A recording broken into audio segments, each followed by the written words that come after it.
है, किसके लिए है? पूर्ण संख्या के लिए।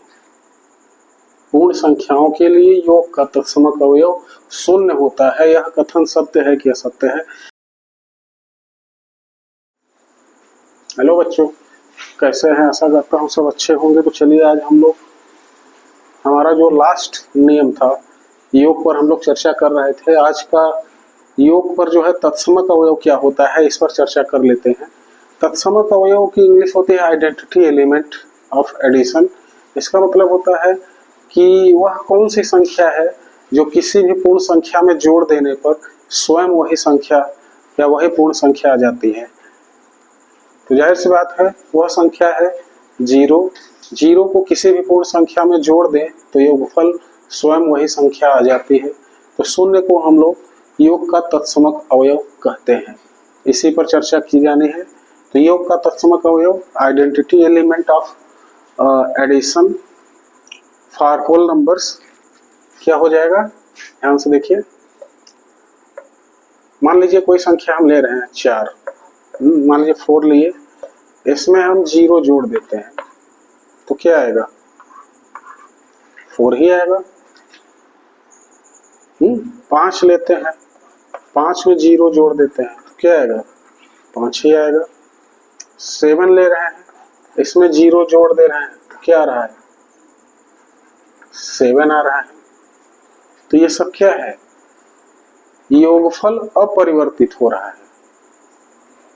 तो वह संख्या जिसको किसी भी पूर्ण संख्या में जोड़ने पर योगफल अपरिवर्तित रहे तो उसी को हम लोग योग का तत्समक अवयव कहते हैं। अब वो संख्या कौन सी आती है? शून्य। लिख लीजिए सीधे।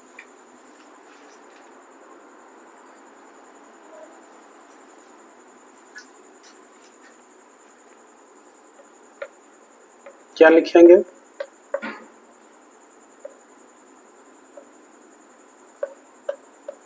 किसी पूर्ण संख्या में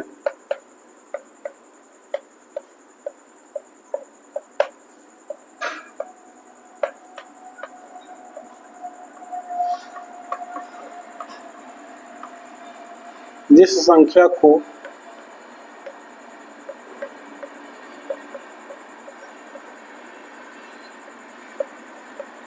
जोड़ने पर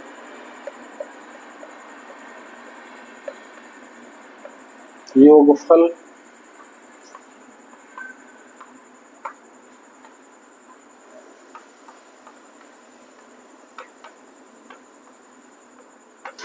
वही संख्या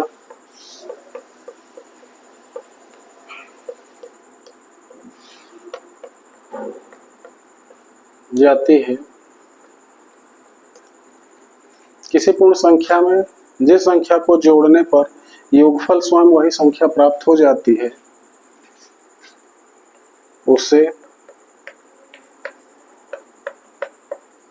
योग का तत्समक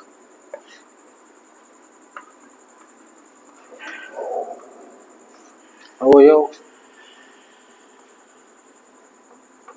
कहा जाता है। उदाहरण देख लीजिए। किसी पूर्ण संख्या में जिस संख्या को जोड़ने पर योगफल स्वयं वही संख्या प्राप्त हो जाती है उसे योग का तत्समक अवयव कहते हैं या योग का तत्समक अवयव कहलाता है या कहा जाता है। उसे योग का तत्समक अवयव कहा जाता है। ठीक है। 4 में 0 को जोड़ दीजिए। जैसा वो कह रहा है जिस संख्या से, ध्यान दीजिए, जिस संख्या पर चर्चा कर रहा है, जिस संख्या पे, यहाँ ध्यान दीजिए। तो वह संख्या क्या है? अब आपसे पूछ रहे हैं वह संख्या क्या है जिसे किसी भी पूर्ण संख्या में जोड़ने पर योगफल क्या आता है? खुद वही संख्या आती है। तो कोई भी होगा बता देगा कि सर जी 5 में 0 जोड़ दीजिए 0 आएगा। हाँ, 7 में 0 जोड़ दीजिए 7 आएगा। 5 सॉरी गलत बोल दिए, 5 में 0 जोड़ेंगे 5 आएगा। तो ये सब पूर्ण संख्याएं हैं। ये सब क्या है? पूर्ण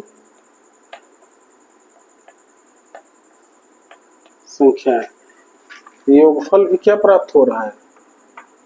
पूर्ण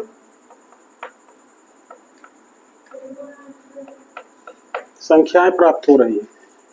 तो ये क्या है?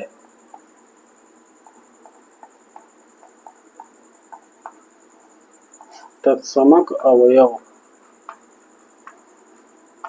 किसका तत्समक अवयव है? योग का।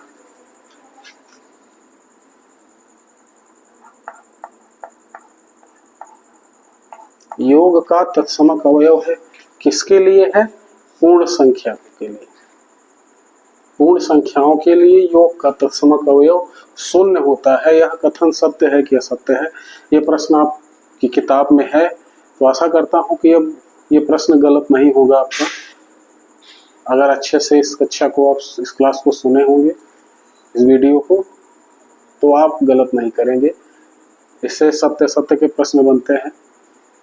किसी भी पूर्ण संख्या में जिस संख्या को जोड़ने पर योगफल स्वयं वही संख्या प्राप्त हो जाती है, उसे योग का तत्समक अवयव कहा जाता है। वह संख्या कौन सी होती है?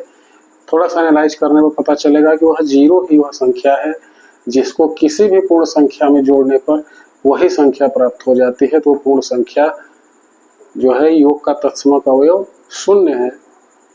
ये कॉन्सेप्ट क्लियर हो जाता है। तो आशा करता हूँ ये चीजें क्लियर हो गई होंगी। तो आज जो है हम योग की संक्रिया पर हमारा अंतिम जो नियम था तत्समक अवयव, ये भी पूरा हो गया। अब अगली कक्षा में हम लोग घटाने पर चर्चा करेंगे और गुणा पर भी चर्चा करेंगे और भाग पर भी चर्चा करेंगे। तो जोड़ का जो अच्छे से समझ लिए होंगे, उनको घटाने में और गुणा में और भाग में कतई भी दिक्कत नहीं आएगी। तो आप लोग तब तक जो है इन चारों नियमों पर गहन अध्ययन कर लें, जिससे कि आगामी कक्षा जो है आसान लगे आपको। तब तक के लिए thank you, good night, bye bye.